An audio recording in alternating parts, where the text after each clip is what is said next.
Hey guys, welcome back to Clownfish TV. This is Kneon. I am here with Geeky Sparkles. Hello.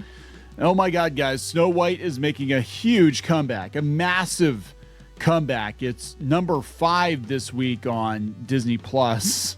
Yes, Disney Plus, which, CBR is running with this, and it's funny because the article is like, some people, some chuds type situation didn't like it because of this, that, and the other, but it's winning. And you have to actually look at it in context. Yeah. So this is a very Disney angle. Like all these streaming companies, they try to be like, hey, this thing was a huge hit on Tuesday between 3 and 4 o'clock. It was the most streamed show in Venezuela. So it's #1 streaming show. And this happened with Velma. Remember Velma? HBO's like, Velma's a huge hit. It was the most streamed show yesterday when everybody was talking about how bad it was and people went to go see how bad it was. People tried to argue that with the Masters of the Universe Revolution too. Oh, because it was big in a couple of countries, and it was like, it's #1. It's like, no. But here's the thing: it just proves what we said was going to happen. I think most people thought was going to happen. People wouldn't pay to go see it, but they'll watch it when it's quote unquote free with their Disney Plus subscription. Which, shocker, no one's surprised by this. But it's funny because this person is just so ass mad that people didn't go to the theater to see it. And then you look at it in context. Are they telling the truth? Yes, from a certain point of view. From a certain point of view. So anyway, we're gonna talk about this from a certain point of view. Before we get into it any further, please subscribe for more pop culture news, views, and rants, guys. You'll get a woohoo if you do. Woohoo! And from a certain point of view, Geeky's pins are doing very, very well. Yay! And that would be all points of view. If you go out to Kickstarter, kickstarter.com, look for Geeky Sparkles Glow and Ghouls Retro Enamel Pins. She's got her glow-in-the-dark pin set up. You've got 3 days. 3 days to back these pins. And you can buy them individually, too. You don't have to buy whole sets or anything like that. You can buy 1 pin. 2 pins. You can pick and choose. Yeah. Yep. And we did unlock the Geeky Sparkles witch pin that was asked for. So we went ahead and did that. And people are asking if we have any other stretch goals. And I'm like, I don't know what else to do because I'm going to be honest. Usually enamel pins don't do super great. So I didn't have anything planned beyond like 10,000.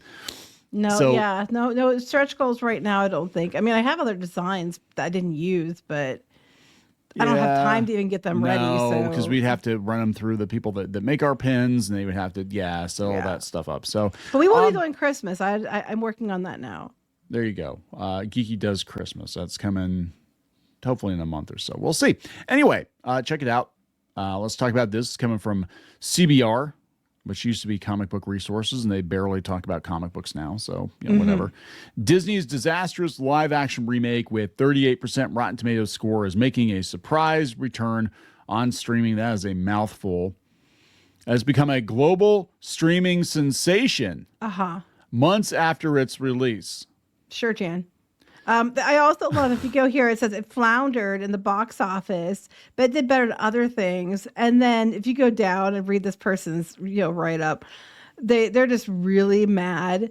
They took issues with the colorblind casting and stylistic choices. The dwarves look like creepy ass Uncanny Valley. I'm sorry, stylistic changes my foot. And the story, they did away with her romance in favor of a rogue bandit. It still was a romance. It just wasn't a prince. It was a bandit. I'm like, it was stupid. And they said, and changes to the story were part of the controversy. Zegler's public critiques of the original film and Donald Trump caused a stir, which is true. And then her co-star having opposing views on the Israeli-Palestinian conflict wasn't even because of Gal Gadot. It was because of Rachel Zegler making comments about it. Yeah. That people threatened Gal Gadot and required security for her. So, you can try to play it down all you want. But yes, was it mostly because of Zegler? I think that had a lot to do with it. But I also think the fact that it looked like crap and you just got done telling everybody that it's not Snow White. Despite the film's critics, audiences who have actually watched the movie appear to have enjoyed it. It currently holds a 70% approval rating on Rotten Tomatoes from over 2,500 plus verified audience reviews, a stark contrast to the 38% approval rating from Hollywood critics. Yes, but here's the thing. I saw it, and was it as bad as I was thinking it would be? No. But was it great? No. I mean, it wasn't. I'm sorry. So you're going to put there, you post who saw it. I did. I did, sweetie. I did see it. But what's funny to me is what they're using as a metric. Yeah, so this is Flix Patrol, and they're trying to say, well, they were saying it was 7th place when they wrote the article, but now it's up to 5th place. So yeah, Snow White is number 5, but just on Disney Plus, and is being beaten by both of the Incredibles movies. Yeah, and Thunderbolts. And Thunderbolts. Oh my God, guys, Thunderbolts is going to make a huge comeback. Actually, Yeah. Thunderbolts might make a big splash on streaming because people missed it in the theaters, and it's basically a 2-hour Disney Plus show. I just think that's what it is. I think people are just waiting until it's on Disney Plus, which we said was going to happen, and you taught them to do that. But in comparison, we're not comparing apples to apples here. It's apples to oranges, because what they're doing is, oh, it's number 5. Yes, under Disney Plus. Yeah.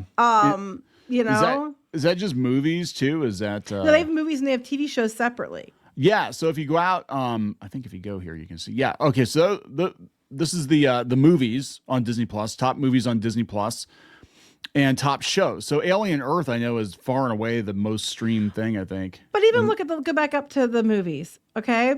Okay, the Snow White win is 145, whatever the thing is, but compared to the next biggest one above it is, almost 100. Incredibles 2 is almost double what it's doing, and it's barely above Ice Age. Heck, it's barely above Lego Disney Princess. Okay, so I'm it's barely above the original Ice Age, which is a really old movie, Lilo and Stitch 2, which is terrible, and Lego Disney Princess, which I didn't even know existed. Yeah, it just came out, but it's going to be very like a very limited audience. The original Freaky Friday and stuff like that. It's not that much above some of these other ones. Yeah, I know Alien Earth is actually doing really well, but yeah, so weird. And then you look at the top shows, and a lot of them are older shows. I mean, it's probably, like old Mickey Mouse Clubhouse, Modern Yeah, but Family. what I'm looking at, no one's really watching any of these other than No. Alien Earth. Like, you look at these shows, no one's watching them. The numbers on these are dog shit. So I'm like, it's a win, Oh, here by country. By country. Wait, by okay. country, it's all Lilo and Stitch. Yeah. Oh, Thunderbolts in Japan, though. Moana 2 in Monaco. Oh my God. So what they would do, and not that Disney's going to do it this time, but like, they'd be like, oh my God, guys, Moana 2 is the number 1, the most streamed movie. And then the fine print is in Monaco on Tuesday. Yes. Yeah, between this time and this time. Yeah. And that's what it is. It's like funny to me because they're like, I'm gonna own you by saying it's number 5. And it's like number 5 on Disney Plus. When you compare it to the other shows on the other streaming services, I'm sure it doesn't even place anywhere near the top. And especially when you have like K-pop Demon Hunters and all that stuff going on from the movies from other networks, other streaming services. And they're like, it's in the top. No, it's not. It's in the top of Disney Plus, which is like, I'm the king of the crap. I mean, it's not even that. When you look at the numbers, even compared to the shows, like it's getting its ass kicked by Alien Earth. And Alien Earth is technically on Hulu. They haven't merged them yet. So, it's they're still clowning as Disney Plus. What's interesting, though, is I'm looking at Bluey. I thought Bluey was this like massive hit on streaming, and it's being beaten by Mickey Mouse Clubhouse, Grey's Anatomy, Modern Family. Yeah. I thought it was and like the Twisted Tale of Amanda Knox. I don't even know what that is. I don't you care. remember Amanda Knox? Isn't she one that got accused of killing her roommate in Italy or something like Oh, that is in it? another I don't country? know. I don't know. Years ago. But yeah, like Lilo and Stitch is by far, even Thunderbolts. Thunderbolts compared to Snow White.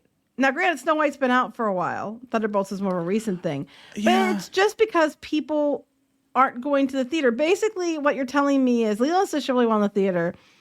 I think what it is people like, I won't pay for it in the theater, but I'll watch it when it's quote unquote free, included with my subscription service, which we said was going to happen. But it doesn't mean that it's a win and that all those toxic assholes tried to ruin it. You vocal minority people I'm like, come on, sweetie, you really are stretching on this one. Like, you're betting half. You're pretzeling on here. I think why they're doing it is just like The Last Jedi. They're like, oh, we got all kinds of traffic off of Snow White, so let's talk about Snow White again as we record a video. I can't talking about it. But it's so funny to me that this is the lengths they're going to go to keep trying to make Snow White happen. I'm like, stop trying to make Snow White happen. It's not going to happen. Just to put this out there, though, I'm sure that it's lost more money than what's being reported, because it came out that The Little Mermaid was almost $400 million. Mm-hmm. And there's no way that movie turned much of a profit, if any profit. But they're saying at least, at the minimum, this thing is going to lose over $100 million, probably more than that. I think it's going to come out probably in a year or so once, the paperwork's been filed, that they probably spent way more money. They're saying, oh, it was $225 million. It's probably like, I mean, if Little Mermaid was $400 million, I'm sure this thing's easily $350 million. Yeah, it was a lot, because especially if they had to do the reshoots. Yeah, and then I think because the CGI dwarves and all that set burnt stuff down, they had to rebuild the whole set. I think it's going to cost quite a bit of money. Yeah, I know. So it's going to lose money, but that's okay, because it's doing really good after it's basically free on a subscription service. Oh my God. So there we go, guys. We're going to wrap it up. Yep. CBR learned us. He did. Wink. Please subscribe for more pop culture news, views, and rants. We'll talk later. Bye. For more pop culture news, views, and rants, go to news.clownfishtv.com. That's news.clownfishtv.com.